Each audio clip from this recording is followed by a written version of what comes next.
السلام عليكم ورحمة الله وبركاته، ازيكم عاملين الاخبار؟ معاكم عمرو شويل. النهارده هنتكلم في الجزء الثاني من الانكو تيرم. زي ما اتفقنا الاسبوع اللي فات قلنا ان احنا هنقسم الانكو تيرم لتو ايتمز او تو بارتس عشان خاطر نسهل الدنيا. فلو انت ما شفتش الجزء الاول تقدر تشوف الجزء الاول اللي كان فيه بنتكلم عن الاكس وورك، الاف سي اي، الفاس، الفوب، السي اف ار، السي اي اف. النهارده هنتكلم عن السي بي تي، سي اي بي، دي بي يو، داب، دي دي بي. قبل ما نبدا طبعا ونخش في المرحله دي او في الجزء الثاني، عايز اخد رايكم في حاجه. انا بعمل كورس او بعمل اوتلاين لكورس ليه علاقه بالفريد فوروردنج اكتر او اللوجيستكس ريليتد للفريد فوروردنج، من ناحيه البرايسنج، من ناحيه طريقه الايميل اتيكيت، من ناحيه الاكسل شيت ان هو يكون فيها تفاصيل اكتر ليها علاقه بالابريفيشنز، ليها علاقه بالفولو اب شيت. لو انت عايز تعمل لنفسك فولو اب شيت تبقى حاجه ستاندرد او فورمات ليها، فورمات الاس دي او اللي هو الشيبنج ديكلاريشن اللي نبعتها للخط عشان خاطر يعمل حجوزات، لان في خطوط لحد النهارده بتشتغل بالاس دي. يعني انا هعمل زي باكج كامله، هنزلها على موقع خمسات او على موقع اب وورك. ممكن تخشوا تاخدوا الحاجات دي وتشتغلوا عليها، بس مينلي هيبقى طبعا على موقع خمسات لان هو الابسط بالنسبه لي يعني. والفيز بتاعته بسيطه من ناحيه ان انا اقدر اقدم الخدمه دي ب $10، فهتبقى فيها التفاصيل سهله يعني. وهتنزل لك الباكج كلها تعرف تشتغل عليها. ولو عايز نتناقش مع بعض برضو جزء الديسكشن موجود ما زال على موقع خمسات، واللي ما يعرفش انا موجود على موقع خمسات او على منصه خمسات، نقدر نتواصل مع بعض بفيس صغيره جدا نقدر نتكلم فيها ونشوف اللي انت محتاجه.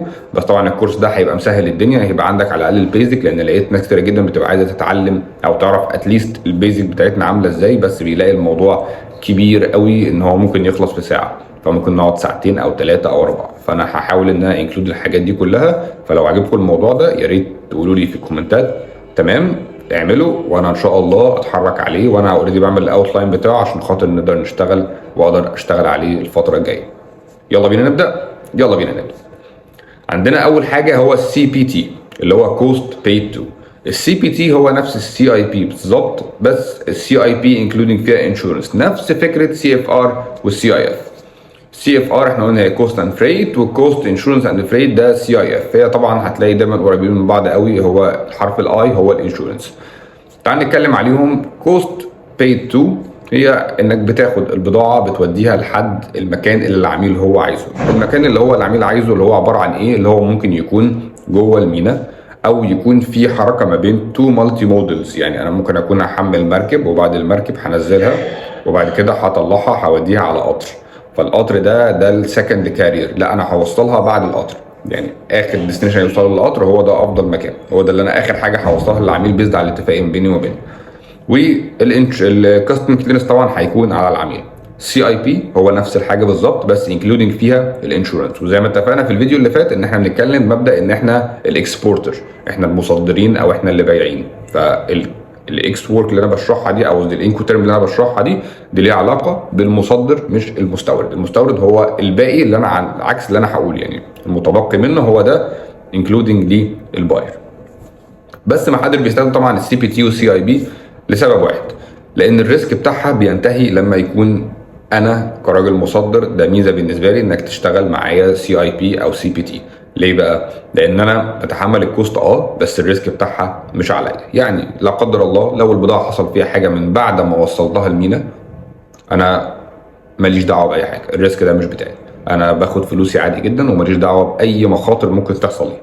انا بدفع الفلوس بس بتاعت الفريت، لكن انا فلوس البضاعه استلمتها وما يخصنيش اي خساره ممكن تحصل من ضياع البضاعه دي.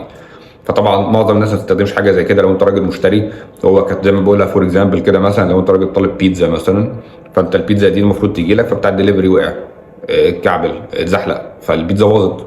فتلاقي المطعم بيكلمك بيقول لك للاسف مش هنفضل لك بيتزا تانية عشان بتاع الدليفري وقع. فانت طبعا دي حاجه انت مش تبقى قابلها تماما. فدي عشان كده معظم الناس اللي بتشتري ما بتستخدمش السي بي تي او السي اي بي. خش على اللي بعده وهو ديليفرد ات بليس انلودد. هي نفس السي بي تي، بس الريسك بتاعها لحد اخر نقطه بتحمل فيها التكلفه. يعني لو انا هحملها على مركب كده تنزل تركب على قطر وبعد كده تروح للديستنيشن او تروح للمينا الجاف مثلا، فالمينا الجاف ده هو ده الريسك بتاعي بيقف عليه. فهم نفس الحاجه بس الريسك بتاعها افضل، وفي ناس بتستخدمها كتير بلس كمان ان انا مش متحمل ان انا انزلها من على عربيه او من على القطر. يعني انا مرحلتي ان انا اوصل لحد المكان بس without unload، يعني من غير ما انزل الحاجه على القطر. بعد كده عندنا اللي بعده وهو داب delivered at place. انا بوصلها لحد العميل بس انا مش متحمل مصاريف التخليص. يعني العميل هو اللي هيعمل كاستم كليرنس وهيدفع الديوتيز والتاكسز، لكن انا هوصلها له لحد الديستنيشن بتاعته، لحد المصنع بتاعه. وبعد كده عندنا اخر واحده هي الدي دي بي، هي ان انا بوصلها لحد العميل. يعني انا بعمل كل حاجه لحد ما توصل لحد باب العميل، ما بتاخرش باي حاجه، بدفع كل حاجه، الريسك بتاعي بيخلص لحد ما اوصلها له. زي بالظبط ما بتطلب دليفري من عند اي حد، هو بيعمل الاوردر، بيجهز كل حاجه، بيسلم الاوردر للمندوب، المندوب بيوصله لحد عندك، بيستلم الفلوس، كل حاجه بيس اوف كيك. ف الدليفري ديوتي بيد هي ان الشيبر متحمل كل حاجه لحد ما يوصلها، ودي عايزه حد من الشيبرز الاقوياء جدا يبقى فاهم المينتاليتي او الكالتشر بتاعت معظم الدول يعني. وبكده نكون خلصنا الانكو تيرم 2020. احنا المفروض ان احنا دي بتتغير كل 10 سنين، فاحنا ان شاء الله نتكلم في الانكو تيرم لو في اي تغيرات في 2030. ويا رب اكون توفقت في ان انا اقدر اوصل لكم المعلومه بطريقه ابسط من الاول.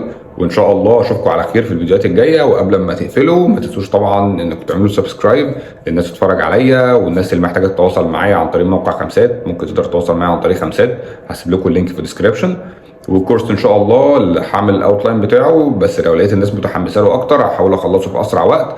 انك تقدر تخش بتاخد الكورس ده، بتنزل الماتيريال، هتلاقي فيه كل انواع الحاجات اللي انت ممكن تحتاجها، سواء كانت من فورمات الشيبمنت ديكلاريشن، فورمات الفي جي امز، فورمات الفولو اب شيتس لو انت عايز تشتغل عليها، لو عايز تعمل كالكوليشنز ليها علاقه بالكونتينرز او بالاير فريت، لو عايز تاخد ريت للاير فريت فانت عايز تعرف هو تشارج بالريت بتاعتها كام، فالريت يبقى تضرب في كام، وهكذا. يعني اي ويل بي يعني اتراكتد قوي ان انا اعمل الكورس ده. فاشوفكم على خير ان شاء الله، ورمضان كريم عليكم، والسلام عليكم ورحمه الله وبركاته.